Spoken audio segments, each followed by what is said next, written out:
marathons, wrestling wars and morning yawns. Play kickball in the street, man, those days can't be beat. Tales from the 90's never die.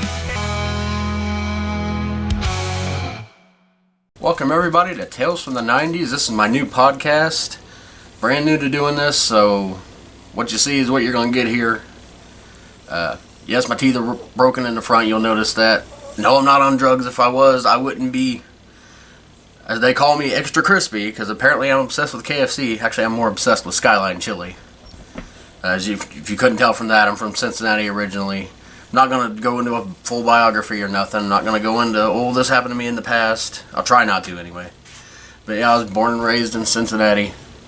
Price Hill would be more exact, and then lived a bunch of my life in Norwood, then later on moved to VV, Indiana, where my dad was living, and then I'm here now, an undisclosed location, bringing you this podcast.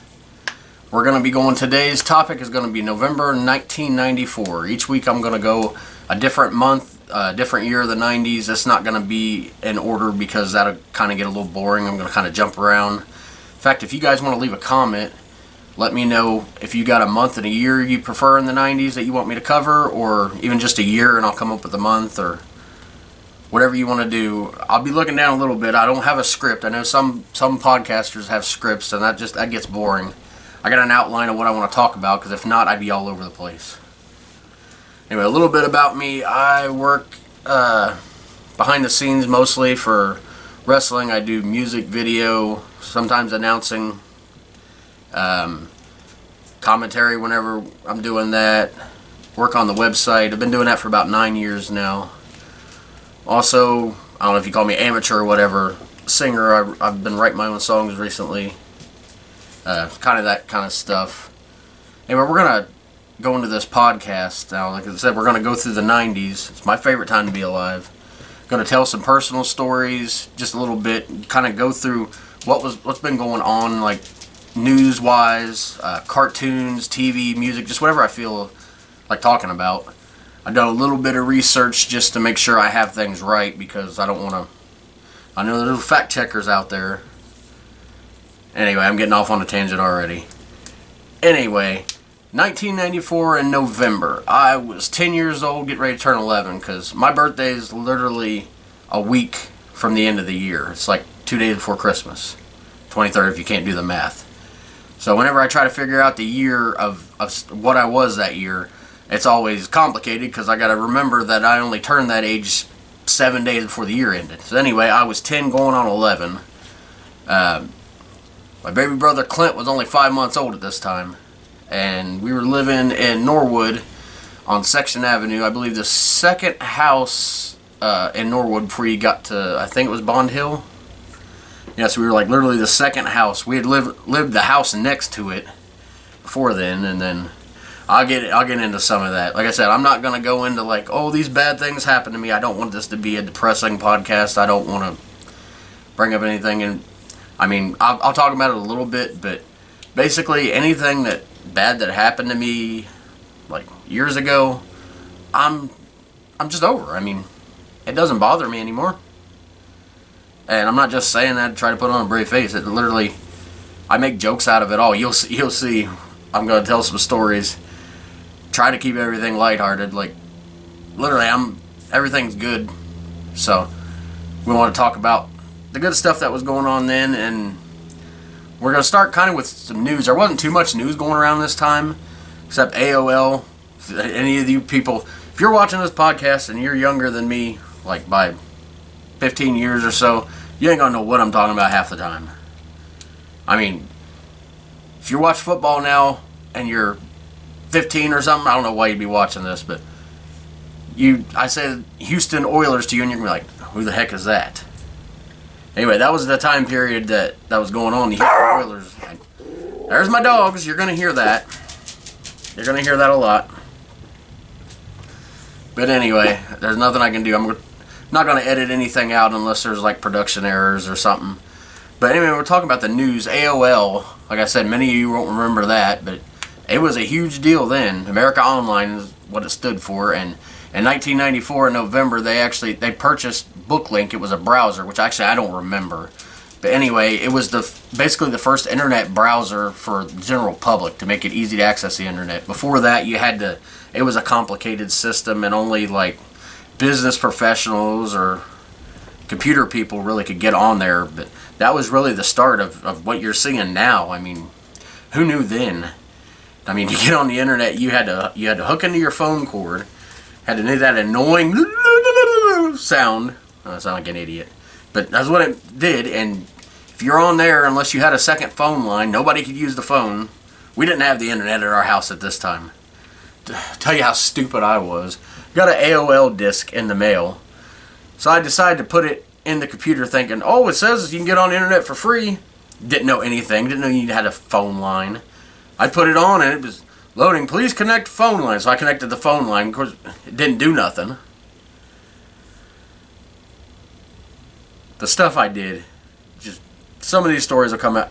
My brothers will probably comment on this and tell you all kinds of embarrassing crap about me that I'll have to address in the future. That's another thing. If you guys want to leave any comments or anything, if I'm rambling on, if this is boring, please never do this again, whatever. I'm only doing it for fun. But yeah, AOL purchased BookLink. Like I said, I don't remember that browser, but it was the first browser that allowed the internet access for the public. And I mean, like I said, here we are with this.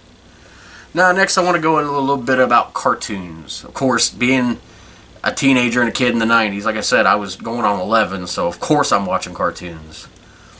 At home, it was usually, can't remember this time if we had cable or not. I think we did. There was times we didn't have cable, but being from Cincinnati, you had all kinds of channels. I mean, nothing like you have today with all this streaming stuff. I mean, you had to catch it when it was on, or you ain't catching it. So, but there was, of course, the Saturday morning cartoons and the Sunday morning cartoons, which weren't as big. But actually, a little bit later, we're going to talk about, going to kind of pick a block of either Nickelodeon or like Fox Kids on Saturday to talk about their shows just a little bit. I'm not going into the history of all this stuff. This isn't like a detail by detail history of stuff. But first cartoon I want to talk about is Bobby's World. This was a cartoon that was Howie Mandel made. Of course, he's probably more famous these days for America's Got Talent or Deal or No Deal, but he was a stand-up comedian. He made this little show about like his experiences as a kid. I don't know if it was exactly autobiographical, but this was just a fun little show. It started with this very memorable theme song, and probably going to have some pictures up here and stuff to show you what, pictures and stuff we're going to talk about. I'm not going to have like a bunch of videos or stuff. This is just a basic podcast. I'm not trying to be fancy or anything. If I had the time and the patience and everything, I would probably have all kinds of video clips, but really, this is just my experiences. Bobby's World was a very fun cartoon. It was hilarious. Watching it now, of course, you watch some of the stuff back, and there's jokes that you don't get as a kid, but now as an adult, you're like, I can't believe they said that on a kid's show. There's a lot of them that are like that. Another one that was on, I don't know if it was, I think it was syndication, but I remember it being on TBS a lot, and that was Captain Planet and the Planeteers. That cartoon. You were getting an education and didn't even realize it, because it was all about saving the planet. Of course, that's wind, fire, water, heart. Put it all together, who do you get? Captain Planet. That was a horrible impression. I'm not going to do impressions anymore. That's retired. Anyway, yeah, Captain Planet was an education. It really taught you a lot about the environment. It had us all trying to save the planet back then. But next is one that was originally a Nickelodeon Nicktoon, and then later on got bought out by Disney. Doug. Still remember that theme song. Okay, I said I was done with impressions. I'm done with it now. Anyway, Doug was a cartoon about a teenager trying to make his way through school, which I hadn't reached that age yet, but once I got there, I mean, I didn't have the same experience as Doug, obviously. It was a cartoon, but I kind of got some of that stuff. Like the having a crush on Patty Mayonnaise. I mean, of course, we all have crushes on everybody. We all remember our first crushes. Oh, jeez. My first crush, I think, was in like 4th grade. think her name was Renee. I can't remember. But I like decided I was in love with her, but we were friends. So I told her one day that I like had this huge crush on her, and I was expecting at the worst, maybe she'd just turn me down. She stopped being my friend. Never talked to me again. Jeez. Anyway, we're going to move on from that to another Nickelodeon Nicktoon original, Rugrats. Everybody knows Rugrats. I mean, they've made the spin-offs of All Grown Up. They've had the movies. They had the reboot recently, which I didn't really like. That's another topic I might get into someday, reboots. Ugh. Very few reboots have been good. The Rugrats one wasn't too bad, but it was...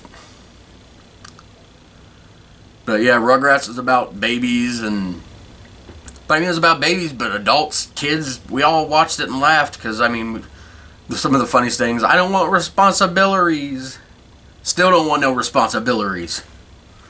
And, of course, and I'm picking these cartoons at random. I'm going to try to talk about different ones each week. I may talk about the same ones more in length, but the last one, Ren and Stimpy. Had no business watching this as a kid. Parents really didn't pay attention to what you were watching then. Because Ren and Stimpy, oh my. Some of the stuff they said, even, like, then we thought was weird, but now watching it. God, I remember my brother Josh was obsessed with Powdered Toast Man and Log. Everybody wants to log.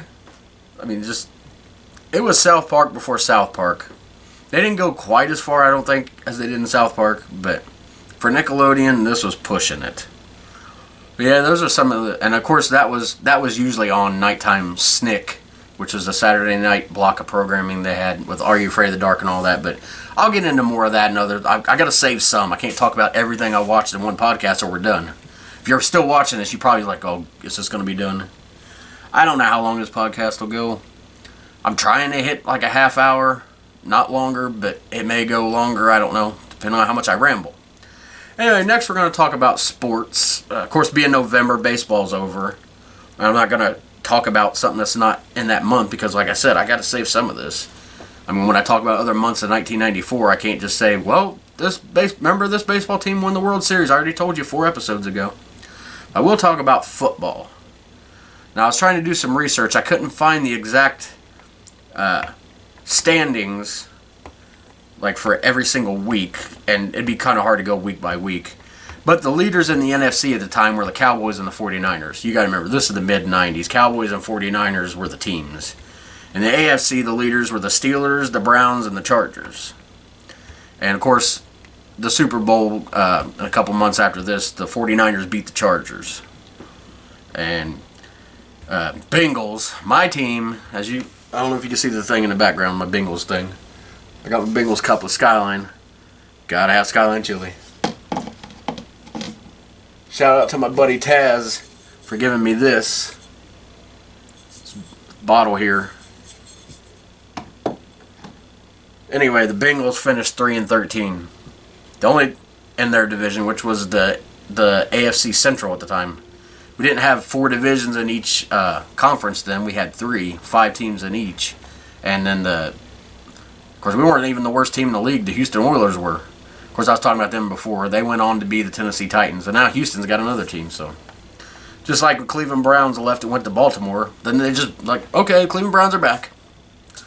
But anyway, apparently during this time they were good. I was watching then, but not as avid of a fan as I am now. I'm not a fan of basketball or anything, but I mean, it was the 90's. Michael Jordan, one name is all you need to know. I still say he's the greatest of all time. Of course, I'm not qualified. Like I said, I'm not a basketball fan. But actually, November 1st of 1994, the Bulls retired his jersey. It was like a 2-hour ceremony, I think it said. But anyway, that year and well, I guess because basketball is weird, it goes from the end of the year to next year. So it's technically the 94-95 season. The Rockets swept the Magic in the finals, 4-0.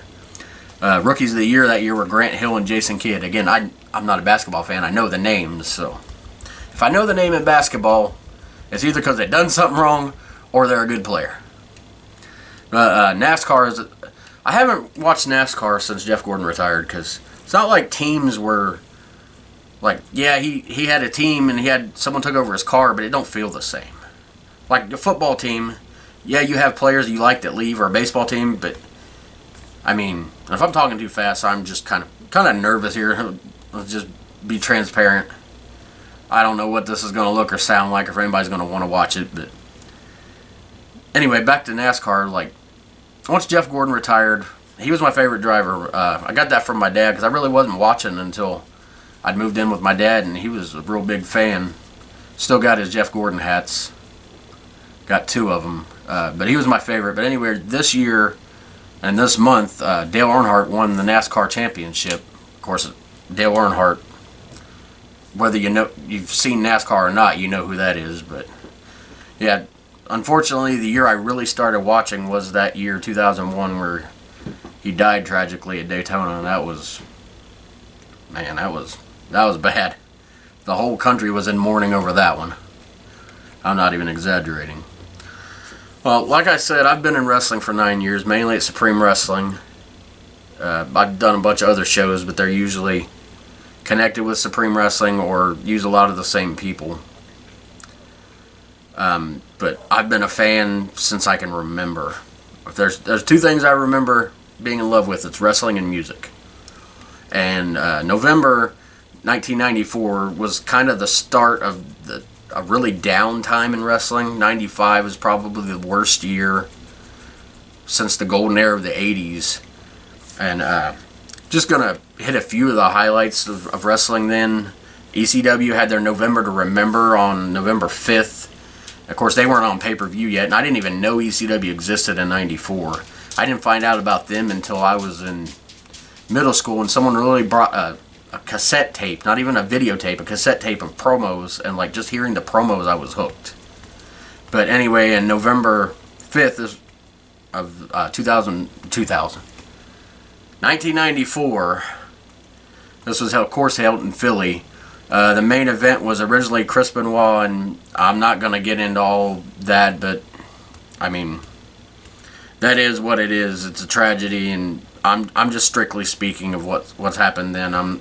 If I get off on tangents about stuff, I'm going to make somebody mad, or I mean, what he did was absolutely horrible. He'll never get in the Hall of Fame. I mean, yeah, his career was great, but there's certain things you can't separate.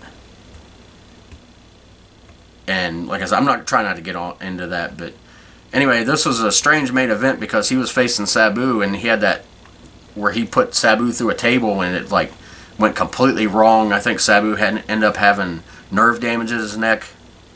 They had to finish it early, so ECW was really good about doing things on the fly. So they'd had another match with Benoit against Too Cold Scorpio. That of course ended in was a count out, I believe, a double count out. But yeah, ECW, they had a lot of things go wrong, and they had to change things up. Probably it's one of the reasons they succeeded, but it was also one of the reasons they failed, is because just as good genius, much of a genius as Paul Heyman was, there was too much chaos for that company to be mainstream for a long period of time. From about 97 to 2000, they were like, people thought they were going to take over number 2 from either WWF or WCW. But anyway, WCW's pay-per-view was When Worlds Collide. They did a collaboration with AAA in Mexico, and that was the first time that American audiences, like on pay-per-view, a big audience, has seen guys like Rey Mysterio, Psychosis, Eddie Guerrero, Juventud Guerrera, and Conan. I mean, these major names. I mean, look, Rey Mysterio is still, 2004 is still going. I don't know how that man walks with as many knee surgeries he's had, but it's still going. So that's what WCW was kind of doing. And Survivor Series, that's one of the big 4, so-called, for the WWF back then. And they had a double main event. That shows you how kind of strange business was. Bob Backlund, yes, old Bob Backlund, defeated Bret Hart for the WWF title in a submission match. I think Bret's mom threw in the towel. And then the actual main event was a casket match between Undertaker and Yokozuna. Undertaker won that. that was kind of going off of their casket match at Royal Rumble. That big thing where like 14 other guys jumped Undertaker and put him in there. They took the urn and they took him up the top of the stage and he like floated up to heaven apparently. A lot of people says it was cheesy and annoying, but actually it freaked me out as a kid. Of course, that led to the 94 SummerSlam match with the Underfaker, as they called him. And then Undertaker finally getting his revenge against Yokozuna. But yeah, that was then, and of course I wasn't able to watch the pay-per-views then. I had to see this stuff later on. I said, I think we had cable then, so I was catching Monday Night Raw very rarely. Mainly what I watch is the Saturday stuff. WCW Saturday Night, WWF, can't remember if they were doing Superstars or if they were doing Livewire or just their syndicated Saturday shows, Saturday and Sunday. So that was mainly what I was watching then. Wasn't able to watch the pay-per-views. Of course, another huge part of growing up, video games. Of course, I mean, and during this time, 94, it was Sega Genesis, Super Nintendo. Those were the two battling. And there's a couple games that were released. I'm going to try to go through the games that were released when I'm doing this and not just talk about all the games of that time. But the two notable games that were released were the NFL 95 for Genesis and Sega Genesis and Game Gear. I never played that game. I'm sure if you put it up against Madden these days, there's going to be some that say, oh, it's better because Madden does this. But I mean, graphically, kind of hard to go back and play those games unless you actually played them. And then Super Nintendo's big game that came out that month was Donkey Kong Country. Now, I've never played this game. I know it's a major game. You're like, oh my god, you never played that. But yeah, I never played it. Alright, gotta get a drink here. Obsessed with Polar Pops. I know, it's bad. That's the one thing I don't have is diabetes. Actually, I have hypoglycemia. My sugar gets low, so I try to get as much sugar as I can because if I don't, I'll bottom out and feel weak. And anyway, let's get into old health me. We're supposed to be talking about me back in 94 when I was like 10 and thought I was going to live forever. We all think that at those ages. But yeah, I never played Donkey Kong Country. My main experience with Donkey Kong is using him as a character in like Mario Kart and Mario Party. Yeah, but I actually have an emulator on here, so I have these games on here. Maybe I should try them. Maybe I'll do a video series later on where I play some of the games that came out during the time, just a little bit, just to get an experience with it. Like I said, I'm not going to try to do too much on this podcast. But we'll take a little bit of break from that and talk about, of course, November, Thanksgiving, obviously. Of course, I'm going to be thinking about, oh boy, Thanksgiving, time for the turkey. But the holidays, man, they were special when I was that age. You can ask my brothers, Josh, Clinton. Well, Clinton was 5 months old. He probably didn't remember much about that time, but he would later on. But Josh and Travis, and then my cousins, you could ask any of them about the special times we had at my grandma's house. She was granny to us. Yeah, she lived in Newtown, which is in Claremont County. I don't want to get talking about her house too much right now because it always upsets me. Whenever her house was sold, the people tore the house down, completely changed the whole look of the land. Like, I drove by it once or twice, I think, since then, but every once in a while I'll get to looking at it on Google Maps, and I don't know why, because it's so depressing. Like, it's not the house I remember. It's not that land I remember. I remember playing in the woods, this vine that was out there, and what my grandpa called the bottoms. Papa Jesse, he called them the bottoms. I don't know why. I'm sure there was a reason for it. I just didn't know why they're called the bottoms, but there was this vine that was out there we would all swing on. I remember it was the saddest day ever. I wasn't there. I don't know if one of my cousins broke it or the wind broke it or something, but it broke. And that was like the saddest day ever we found out that vine was broke. But Anyway, we would go there for Thanksgiving and Christmas Eve. My grandma would be cooking all day. She would make so much food, and we would just gorge ourselves. It was such a great time. I'll try to put it into words, like going forward, how much that place meant to me. I actually wrote a book on it called Over the River and Through the Woods. I wrote that a few years ago. I think I shared it on Facebook to my brothers and my cousins and stuff. But yeah, that was a special house. That was when my grandpa was still alive. And of course, all 4 of my grandparents are gone now. But I'll be talking about them all on this. Just in '94, I wasn't living with my dad, and I'll get into all that later on and everything. But some don't want anybody to think that I'm leaving my other grandparents out of this. But I mean, in '94, I was living with my mom, and then we went, like I said, over to Thanksgiving to my grandma's house, my granny. It was so fun. I don't know if it's the times have changed. You just don't get family gatherings like that as much anymore. Get everybody together for the holiday. I mean, there might be people in the family arguing. As kids, you always think everything's okay. I don't know how everybody got along, but I know all of us kids got along. I love those times. I would be putting on, there's a Mr. Potato Head, and I put on the yellow glasses and pretend to be Granny from Beverly Hillbillies. I was saying, my glaciers, my glaciers. I know like 4 or 5 of you will get that. But yeah, Thanksgiving was so fun. Like I said, I know all the adults were watching football. We were all outside playing. There are so many memories of that place. But yeah, that was Thanksgiving there, and we're gonna go next into one of my, as if you can't tell, and by the name of the podcast, one of my favorite things in the world, Tales from the Crypt. Brief history, since this is my first episode, Tales from the Crypt. It was a comic book in the 50s by EC Comics, which is Entertaining Comics. They got shut down because old comics, especially horror comics, were causing juvenile delinquency, which they've said that about everything from music to video games since. And not to get off on a tangent, but really, yeah, there's some things that kids probably shouldn't see, but in the end, nothing's going to make somebody be violent just because they play Grand Theft Auto. I play Grand Theft Auto all the time and see how many things I could blow up, and I've never once had a thought of blowing something up.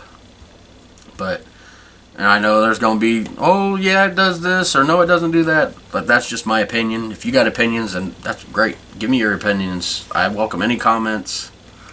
But anyway, that's why the comics were banned.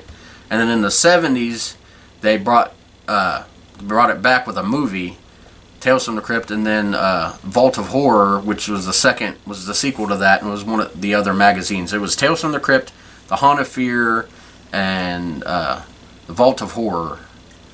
And those were the comic books. But anyway, in the 70s, they brought that back. And then finally, late 80s, they bring the Tales from the Crypt series that we all know and love, if you do. If not, check it out. Every episode's on YouTube. You can even find them upscaled to 4K. I mean, these shows hold up to me. The Crypt Keeper right here. That's the man right there. Or the ghoul of your dreams, as he would say. But I'm not going to go through all the episodes, just obviously the ones that happened during this month. First one was Operation Friendship. It was about this guy, he kind of had like this imaginary friend, or split personality type thing. It was a kind of good episode. Remember it a lot. We watched it a lot as a kid, because some of these things we had taped. And another one that came out is called Revenge is the Nuts, which is actually a story that appeared in that 72 movie I was talking about, the original Tales from the Crypt, which is a British movie. It's about a home for the blind, and this jerk takes over it. And I remember the one from the British movie actually more than the TV show, but basically they end up trapping this guy who's like torturing the blind people. They end up trapping him and cutting him all up with razor blades, and then the dog eats him. Like I said, I don't exactly remember the show, but I like the movie version better. And then there was one called The Bribe. It was about this guy who has a daughter She's hanging out at this strip club with the guy that owns it, and he don't like him, so he wants to. He's a fire inspector, so he apparently being a fire inspector, you know all the pyromaniacs in town. Just don't ask me. Anyway, he pays him to go there and burn the strip club down when but they were supposed to be closed. Little did he know that during that time that it was a private birthday party for his daughter there, and he thinks his daughter died because he found a necklace. Well, it turns out his daughter didn't die. She'd left with some other guy that worked there, the owner's best friend, and they ran off together. But the guy thought his daughter was dead and went home and killed himself. So, yeah. Tales from the Crypt, if you haven't noticed, is one of those that always has a twist ending.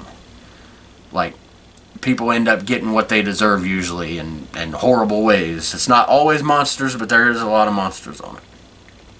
Of course, there's no monsters in any of these episodes, of course.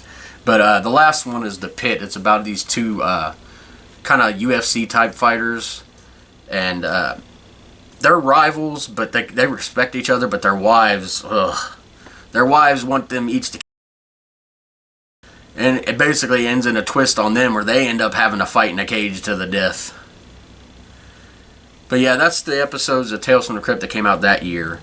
And then, of course, there was the Tales from the Crypt Keeper, which was the cartoon version, which was on Saturday mornings. And they were in season 2. That's when they brought in the old witch and the Vault Keeper from those comic books, kind of like comic foils, trying to take over Crippy, as they called him, take over his cartoon every week. It was funny. Just a great time. And of course, I wasn't watching these episodes live. These were on HBO. Even if we had cable, I know we didn't have HBO then. But they were syndicated on Fox, our local Fox channel, Fox 19. Man, I miss some of those shows. Saturday nights were so much. Saturday, the whole day was fun, but we'd be playing outside until late. We'd come in around 10 usually. Well, not this time. We'd be in, because it'd be November. We'd be cold. We wouldn't be out that long, but usually we'd come in and then wait for the boring 10 o'clock news to be over, and then the 10:30 sports. 11 o'clock, Mad TV. Oh, man, that show was hilarious. I know it's not politically correct. It would never hold up today, but that show was hilarious.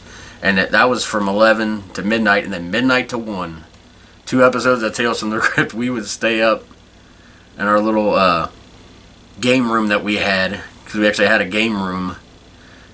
Because for some reason, Mom and my stepdad decided to just move downstairs. I don't know if Mark, my stepdad's lazy ass, didn't want to go up the steps to go to the bathroom, because there was a closet bathroom right there. But anyway, I'll get into him in a little bit. But we had a game room, and we would watch this, and it was just some memories that make you smile, and just only you get them, really, and other people that experience them with you. Like, you're watching right now, you're like, oh, Tales from the Crypt was on, whoop-de-doo. But I mean, it was what we did. There was a certain routine to the things we did, but yet it didn't feel routine. And I'm kind of the same way today. I'll have a set routine all throughout the day, and for some reason, like, don't you get bored of the same things? I mean, there are some things that change, but I mean, 10 o'clock every night, I'm doing.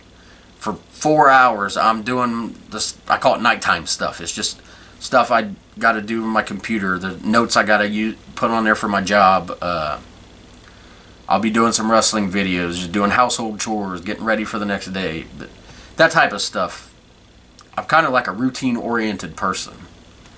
I hate when there's a bunch of changes and a bunch of things going on I'm not in control of, I guess is what it would be. Sorry, not trying to turn this into a therapy session. But yeah, that's kind of how it was then. Let's move on to music now. Like I said, music and wrestling were my 2 things. Anybody knows me knows that I'm like 99% of my music is country. I've listened to a lot of things since the 90s. Like back in the day, like Bon Jovi's one of my all-time favorites now. Never listened to him at all. If you'd have said their name in the 90s, I would have been like, ugh, I don't want to listen to that. But probably one of my all-time favorite bands ever. But back then, I was mainly listening to country. But anyway, just for because this is a nostalgia. I'm trying not to say that word because I can't say it right. Nostalgia. I guess that's right. Anyway, it's a nostalgia podcast. So I was looking up like what went to number one during this month, and I was surprised to find out that it was Boyz II Men's "I'll Make Love to You." Not surprised to find that out, but to find out it was number one for 14 weeks straight. It like started back in August, and yeah, I got on here. It started on August 27th, and that number one for 14 week streak ended December 3rd. You want to know who replaced it? Themselves with another song. So yeah, my wife's in love with them. She had their CDs memorized. I didn't listen to them not because it's like I don't know. I just mainly listen to country, and I'm fine with that because I can go back later on, like I've done, and listen to other things and you know, have appreciation for them. But during this time, I don't think if I wouldn't have listened to country as constantly as I did, I wouldn't have found so many things that people don't, so many artists from the 90s that people don't listen to anymore or don't talk about. I would have been the same way. I would have been like, who's Clay Walker? I'm glad that I listened to what I did then, and I'm glad I listened to what I listen to now. And I will say that I do not like almost 100% of everything that's on the radio these days, any format. It all sounds the same to me. Country doesn't sound country, but you could get me talking about that all day. But anyway, I do want to go back to the country charts of that time, the American Country Countdown with Bob Kingsley. I remember listening to that every Sunday morning. It would go from, I think, 8 or 9 to midnight. Yeah, that was a long countdown. 8 or 9 until noon. I'd be listening to that to find out who was number one. Listening to the radio in the 90s was an experience. Calling in, doing requests, calling in and talking to morning hosts. It was some crazy stuff. I'll get into some. I'll be saying that a lot. I'll get into this because I don't want to do it all in one podcast.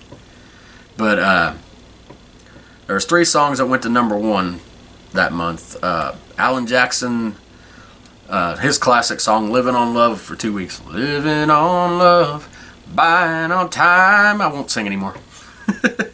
But yeah, that song is a classic. That went number one for 2 weeks. And then Mary Chapin Carpenter, she's someone, if you didn't listen to the 90s, you'd probably have no idea who that is. Her song "Shut Up and Kiss Me" was kind of a funny song. But yeah, that went to number one. And then the last song that month to go to number one was, I was talking about Clay Walker before, one of those 90s artists that had a couple hits in the 2000s, and you never really heard much from him again because he was forced out of radio. He was still making good music.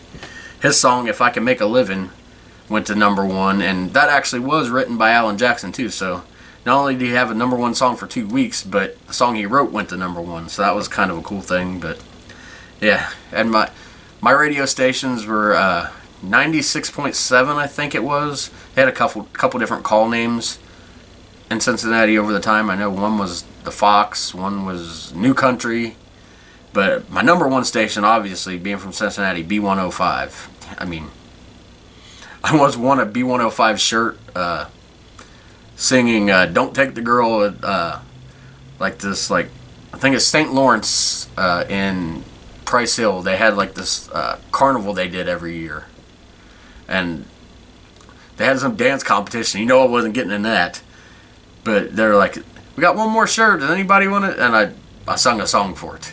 So I guess that was my first public performance there. I don't remember what year that was. It was probably, I don't know. Could have been this year. I don't know. Anyway, but yeah, that's my country music experience for that month. We'll get into movies. I never got to go to the movie theater like in '94, but some of the notable movies that came out that year: Interview with the Vampire. I'm going to stun a lot of people. I've never seen that movie. Miracle on 34th Street, of course, I've seen. I mean, it's okay. It's just, when I think of Christmas movies, I think of other things. And speaking of Christmas movies, the Santa Claus came out. Of course, I love that movie. Tim Allen's hilarious, and seen all the sequels and the series that came out on Disney Plus. Pretty good movie. The Page Master came out that month. I believe I've seen it. I don't think I liked it, but I do remember my mom having a Pagemaster shirt that she won for Chips Ahoy back when you could just win things. Like, you open the thing, and on the inside of it was a thing you send away and you get a free shirt. Man, speaking of free things, there is no competitions that they have today that can compare to back then when you open up a pop and win a free 20 ounce, you take the lid to the store and you get another pop. I mean, and of course you can't beat a bag of chips for $1 and a can of pop for $1. You cannot beat those days. But another movies, Junior with Arnold Schwarzenegger and Danny DeVito. My wife likes that movie. I've seen it. It's okay, but I mean, like I said, I guess the movie of that month for me was the Santa Claus. But next, I'm going to be looking at my computer because I'm going to go into that Nickelodeon lineup I was talking about. This is, and I just chose at random, like, which one I wanted to do. So for this one, we're going to go into, obviously, November 94. But it is going to be Sunday.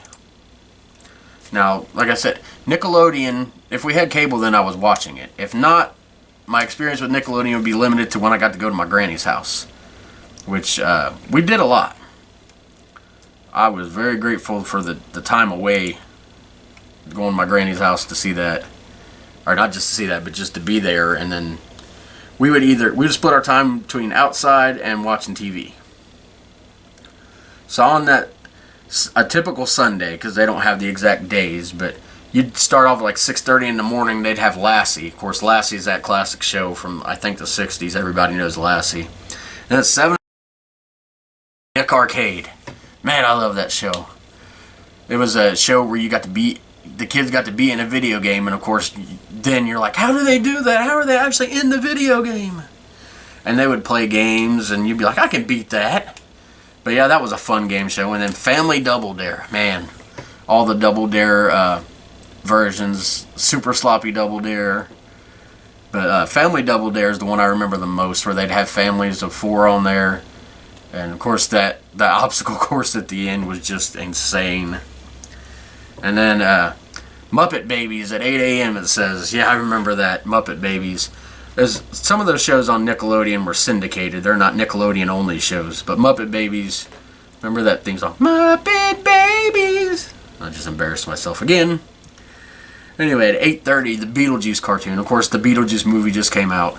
I'm going to shock a lot of people. I didn't care for Beetlejuice. I'm probably not going to watch the sequel. I know a lot of you just shut it off there, so I can probably quit talking. Anyway, I actually like the cartoon. And then we got Looney Tunes on Nickelodeon. I remember watching that a little bit. Of course, I've watched Looney Tunes, all kinds of versions. That and Merry Melodies, whatever you want to call it. Everybody knows that. That's classic. Rugrats on at 10 a.m.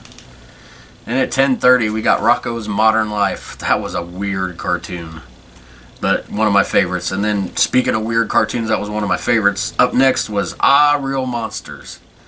That cartoon was crazy. Like, just some of this, looking at some of this stuff, I can't believe that Ren and Stimpy was on at 11:30 in the morning. How was that on at 11:30 in the morning? I'm not going to go through all these, but just some of these, like 1 p.m., all that. That was a show that was normally on SNCC. It was Nickelodeon's answer to Mad TV or Saturday Night Live. I do not like Saturday Night Live.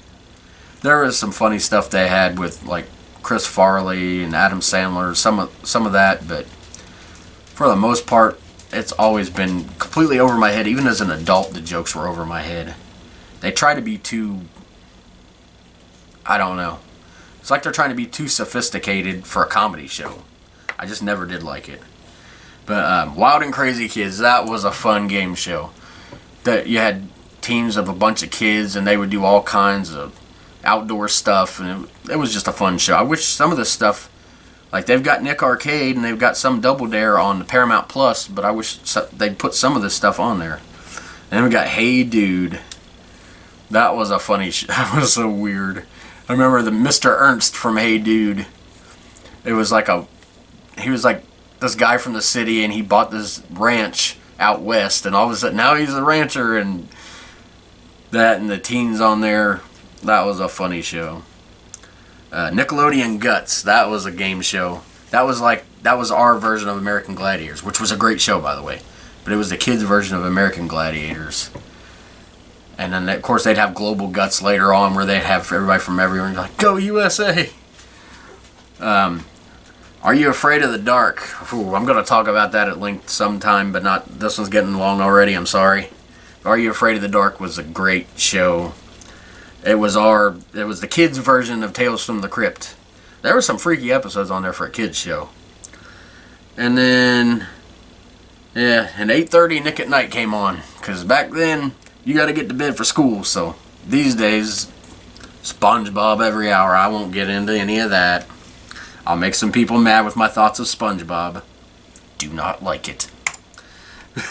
Anyway, we're going to wind up in a little bit here, but we're going to talk about TV. There's a ton of TV shows in the 90s. I'm not going to get to all of them in one, so I'm just going to kind of narrow it down to 3 and just talk a little bit about them. I actually didn't watch any of these shows in the 90s, but I've watched them since. Law & Order was in its 5th season. Of course, I've watched up in the last couple years, the last few seasons of Law & Order they don't have on Peacock, the one they brought back.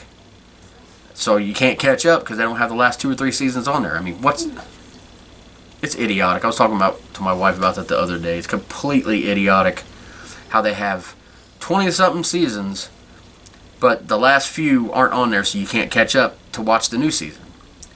But anyway, Law & Order was in its 5th season, going strong, and of course my favorite spinoff of the Law & Order is probably SVU. Except a couple episodes that have been on this season I haven't watched yet. I'm completely caught up. ER, we've been binge watching ER here. Never watched it in the 90s. I know my mom would love that show. It'd be on Thursday nights on NBC. I think we're in the 11th or 12th season now, but ER was in its 1st season this time. Of course, that was George Clooney's huge debut to becoming like a monster, mega, however you want to say it, actor. But yeah, ER had its 1st season that year. And Beverly Hills 90210, we'd started watching that because I never watched it in the 90s. We weren't allowed to watch it because it was too adult.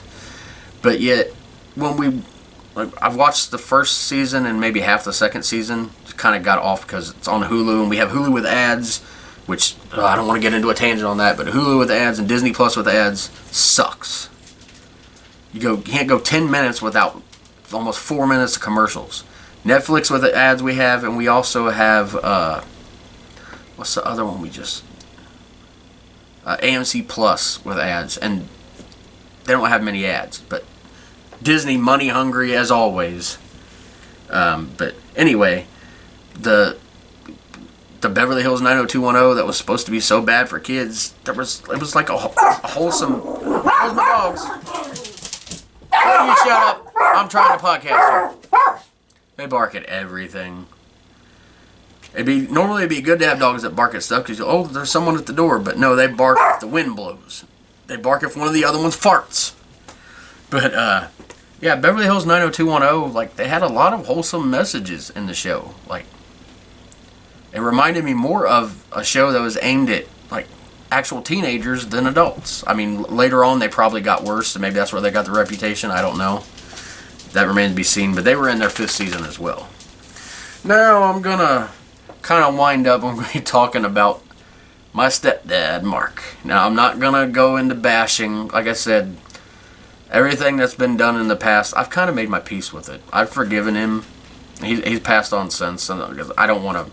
I know there was people that loved him, and I'm not going to talk bad about him or anything like that. Because like I said, some people can't let things go.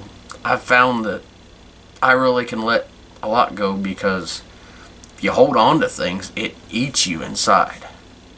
I'm not saying, everything he did was great, and I'm glad he did it, but I take a lot of what happened to me and I turn it into humor. And anyway, I refer to him as Marky Foe. I don't know why. We started obviously Marky, but I don't know why we started going Marky Foe. As Josh, if you remember, tell me please, because I can't remember exactly why we called him that. But anyway, there's so many stories. But one I want to talk about in particular is going to the bars with him. Yes, it was the 90s and kids went to the bars. Probably not a lot of them. But these two bars he went to, Lieb's and Schuster's. I don't know if either still exists in Norwood. Let me know if anybody's from there watching this that knows if they still exist. But it's not like we went there and drank. I mean, obviously, we didn't even sit at the bar. We were back there playing games. They had Tales from the Crypt pinball. And there was all his drunk friends. There's one, some hairy guy called Mick. There was one that looked like Macho Man. We called him Macho Man, obviously. But yeah, it was a different time. Obviously, you take your kid in a bar today, you're gonna have CPS at the door before you even leave the bar.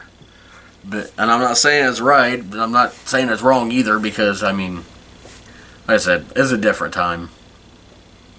But I mean, it was some of the funnest things we got to do, playing pinball, playing all these different games, playing the trivia games and the songs on the jukebox. There's just so many stories from that time. 94 November, we would have definitely been playing with our neighbors next door. These, I think it was 3 girls. Was it 3? 2 girls? I think it was 3 girls and then their cousin. They were all girls, but I mean, it don't matter when you're a kid. You know, it's like, we never thought like cooties or anything like that, like you see on TV. It's just, they're our friends, we'll go play with them. My favorite game to play was, we would play kickball in the street for one. Yeah, right out in the street. Back then, I've been on that street recently, going there for a wrestling trip with a couple of my friends. But that street was busy. Back then, the street wasn't that busy. We'd play kickball in the streets, and when our cars are coming, we'd just move. But we didn't have a home plate, so there's this Rally's wrapper that somehow we kept for months, maybe even years. And you didn't score. If you went home and touched the Rally's wrapper with your foot and got thrown the ball at, you were still out, because you have to say the phrase, "Welcome to Rally's." Oh, that brings back so many memories. Yeah, welcome to Rally's to win the kickball game. But my favorite game was to play hide and go seek. Not because hide and go seek was fun, because I would always, everybody was hiding. I went in the neighbor's backyard and jumped on their trampoline till they caught me, because we weren't supposed to be on it. It's like, I wanted to be on the freaking trampoline. I want to do flips. I can't do them any other way. But yeah, it's just so many memories I'll get into later on. I don't want to do them all for now, and this podcast has been going on for a while. The comments, things I should try to do different, things I should not do anymore, things I should add. Yeah, I'm trying to get an overview of everything. Maybe I'll shorten some things next time, but I mean, stuff gets in my head and I get going. Yeah, but let me know your comments and your thoughts on this. Thank you for checking out the podcast. Also, let me know in the comments if there's a certain month or date, or not date, but month or year in the 90s you want me to cover. I mean, way down the line, if this continues and I get through every month of the 90s, I might consider doing 2000s or the 80s or something. I don't have too many memories of the 80s, except, very few, but maybe that'll come in the future. But just let me know in the comments, like, what you want to see, or things I should change, or if I just too much. Next week, I'm going to try to do this weekly, but next week we're going to be covering April of 1997. We're going to jump forward a couple years, April of 97, and see what's going on then. So thanks for checking out Tales from the 90s, and I will see you on the next one. Tales from the 90s never die. In our hearts they testify. VCRs and mixtape spins, where every tale begins. Tales from the crypt, marathons, wrestling wars.